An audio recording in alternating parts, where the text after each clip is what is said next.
ایک شخص کسی پرائیویٹ کمپنی میں جاب کرتا تھا۔ وہ اپنی زندگی سے خوش نہیں تھا۔ ہر وقت وہ کسی نہ کسی پریشانی سے اداس رہتا تھا۔ ایک دن اس کے دوست نے اس کی پریشانی دیکھی اور بولا کہ فلاں جگہ ایک بزرگ رہتے ہیں، بہت سے لوگوں کے مسائل میں اس بزرگ نے مدد کی ہے، تم بھی ان کے پاس جاؤ، مجھے امید ہے کہ وہ بزرگ تمہیں تمہارے مسائل کا حل ضرور بتائیں گے۔ تو اس نے کہا ہاں ٹھیک ہے، میں کل ان کے پاس جاؤں گا۔ اگلے دن وہ شخص جاب سے فری ہو کر شام کو اس بزرگ کے پاس پہنچ گیا۔ ان کے پاس جا کر بولا کہ بابا جی، ہر وقت کوئی نہ کوئی پریشانی نے مجھے گھیرا ہوتا ہے، کبھی آفس کی ٹینشن، کبھی گھر میں مسائل پیدا ہو جاتے ہیں، ایک پریشانی ختم ہوتی نہیں دوسری پریشانی جنم لے لیتی ہے، میں بہت تنگ آ چکا ہوں، ہر وقت ذہن پریشان سا رہتا ہے، مجھے کچھ ایسا بتائیں کہ میری زندگی کی ساری پریشانیاں ختم ہو جائیں اور میں چین کی زندگی گزار سکوں۔ بابا جی کہتے ہیں کہ بیٹا، اب تو بہت دیر ہو چکی ہے، شام ہو گئی ہے، میں تمہارے مسائل کا جواب کل ضرور دوں گا، لیکن تمہیں میرا ایک کام کرنا ہوگا۔ میرے پاس 100 اونٹ ہیں، میں چاہتا ہوں کہ آج رات تم ان کا خیال رکھو، جب پورے 100 اونٹ بیٹھ جائیں تو تم بھی سو جانا۔ اس نے کہا ہاں ٹھیک ہے۔ رات ہو گئی، بابا جی سو گئے اور وہ شخص اونٹوں کا خیال رکھنے لگا۔ جب صبح ہو گئی تو بابا جی نے پوچھا بیٹا تمہیں کیسی نیند آئی؟ تو وہ بہت دکھی ہوتے ہوئے بولا کہ میں تو ایک پل بھی نہیں سو سکا، میں نے بہت کوشش کی کہ سبھی اونٹوں کو بٹھا لوں اور پھر سکون سے سو جاؤں، لیکن ایسا نہ ہو سکا۔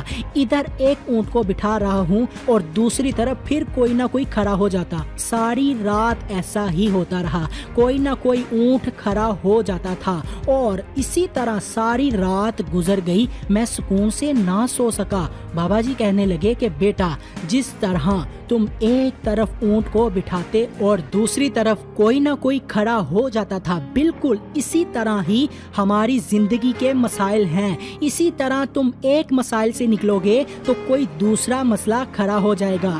یہ مسائل ہماری زندگی کا وہ حصہ ہیں جنہیں ہم اپنی زندگی سے نہیں نکال سکتے۔ جب تک زندگی ہے کوئی نہ کوئی پریشانی آتی ہی رہے گی، کبھی کم تو کبھی زیادہ۔ تو پھر اس شخص نے پوچھا کہ مجھے کیا کرنا چاہیے، میں پریشانیوں سے تنگ آ چکا ہوں۔ اس بزرگ نے مسکراتے ہوئے ایک ہی بات بولی کہ ان مسائل کے باوجود جینا سیکھو، ورنہ مسائل سے پریشان ہوتے ہی رہ جاؤ گے اور یہ زندگی کب ختم ہو جائے گی تمہیں پتہ بھی نہیں چلے گا، بالکل ویسے ہی جیسے کل کی رات ختم ہو گئی، تم سکون سے سو نہیں پائے اور سب اونٹوں کو نہیں بٹھا سکے، رات بھی پریشانی میں گزر گئی اور کام بھی نہ ہو سکا۔ آج رات بھی کوشش کرو گے تب بھی 100 کے 100 اونٹ تم نہیں بٹھا سکو گے، اور اگر تم یہی کرتے رہے تو ساری زندگی سو بھی نہیں پاؤ گے۔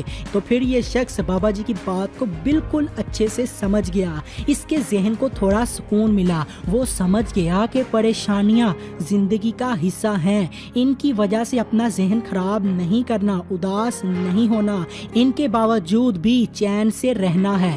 حضرت علی رضی اللہ تعالی عنہ نے فرمایا کہ پریشانی حالات سے نہیں بلکہ خیالات سے آتی ہیں۔ تو دوستو، اپنے خیالات ٹھیک کر لیں، مسائل کو دیکھنے کا نظریہ ٹھیک کر لیں، حالات کبھی خراب نہیں ہوں گے۔ آپ کو یہ ویڈیو کیسی لگی؟ اس کہانی سے آپ نے